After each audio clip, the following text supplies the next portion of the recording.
suis Pascale Savel, je suis la directrice du Jardin de Cocagne. J'ai cette fonction depuis 10 ans et j'ai participé à la création de cette association et de l'activité d'insertion. Aujourd'hui, on est une grosse équipe puisqu'on est une quarantaine de personnes, suivant les saisons, entre 35, 40, 41, avec l'accueil d'une trentaine de personnes en insertion en permanence, réparties sur plusieurs activités, puisque notre activité principale, c'est le maraîchage biologique. Il y a lieu sur les sites de Monistrol au Bruchet et sur un site à Aurec qui nous est mis à disposition par la mairie d'Aurec. Et on a également, de façon plus récente, une activité de transformation végétale, donc un atelier de transformation qui est situé à Yssingeaux, dans les locaux et en partenariat avec le lycée agricole. Bonjour, donc Jérôme Mounier, responsable atelier de transformation au fil de l'eau. Donc ici on est dans les locaux du CFPPA, on fait de la conserverie principalement, donc c'est-à-dire qu'on met des légumes en bocaux, les légumes du jardin et aussi du travail à façon pour d'autres agriculteurs du coin. Donc moi en tant que responsable d'atelier, j'encadre l'équipe sur place et ma formation de départ en fait j'ai fait une école hôtelière classique, donc diplôme en cuisine, en pâtisserie. En arrivant sur place, j'ai eu des formations en plus pour les conduites d'autoclave et conserverie. Pour la partie conserverie, la mise en bocaux, derrière on fait soit une pasteurisation, soit une stérilisation. On doit passer 3 minutes à 121 degrés dans le bocal à cœur. Une fois que tout ça est terminé, on a une phase de test. Donc on prend 3 échantillons minimum par production.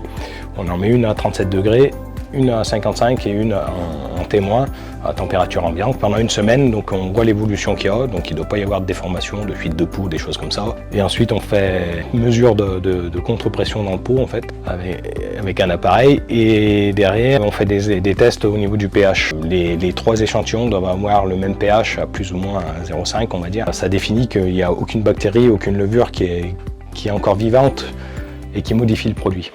Notre cœur de mission, c'est donc d'accueillir des gens qui ont besoin de reprendre pied dans l'emploi. Donc ils passent par un contrat chez nous qui leur permet à la fois de reprendre une activité professionnelle, d'être accompagnés en parallèle dans leur recherche d'emploi durable pour faire aboutir leur projet professionnel le plus vite possible. La commercialisation repose essentiellement sur un réseau d'adhérents consommateurs. Donc le principe, c'est que des consommateurs adhèrent à l'association et s'abonnent à un panier qui est livré toutes les semaines ou tous les 15 jours en fonction de leurs besoins. Bonjour, je m'appelle Eric. Je suis au fil de l'eau depuis juillet 2023. Avant, j'étais fonctionnaire en entretien des espaces naturels sur les gorges de la Loire. Suite à un burn-out, j'ai fait 5 ans de congé longue durée et j'ai demandé une retraite anticipée pour invalidité. Et après, j'ai connu le fil de l'eau. Bonjour, je m'appelle Kel Pisson.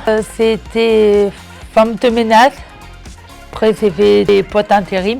La mission locale qui m'ont proposé qu'au fil de l'eau, tu montes. C'est postuler, c'est envoyer mon CV. Et je suis là depuis le mois de mars 2022.